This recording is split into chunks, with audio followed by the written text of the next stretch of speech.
Here right away in this episode we have one of these establishing shot errors. This is the Howell's hut. We can tell that based on the orange curtains on the inside of the doors, and yet then the following action is Gilligan and Skipper inside the hut. This is another one of those painless miss shots. When Gilligan brings the mallet down, he is away from the skipper's fingers. This stack of documents that Mr. Howell is holding are actual income tax forms and instructions, which is very appropriate for Mr. Howell. Here the professor says, "File in one at a time." And then immediately the Howells are breaking the rules. This is a great one. When the skipper sneezes here and the candle goes out, you can see someone's face on the right-hand side of the screen just enter the shot, and their lips are shaped like they're blowing the candle out, which is probably what they're doing, even though it seems like it's a long ways away.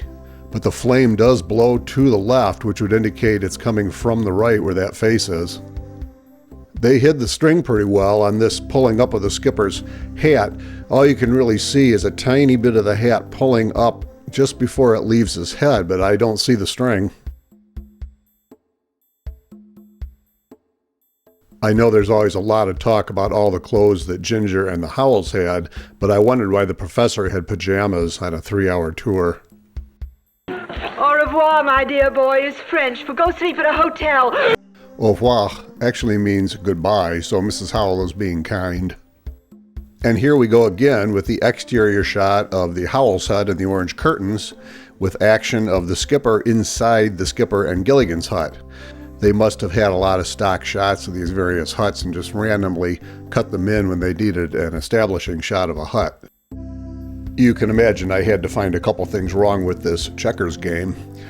The first one is, when the skipper makes his move, the rules state that if you have a jump that you can make, you must take the jump.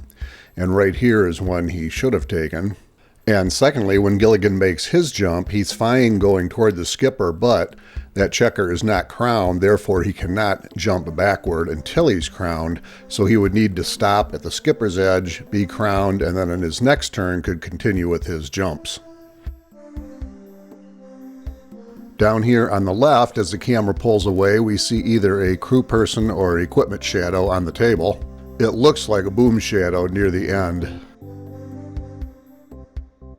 Here the professor forgets to change from his low-tone, gravelly, whispery voice to the skipper and calls Gilligan, then remembers and uses his full shouting voice.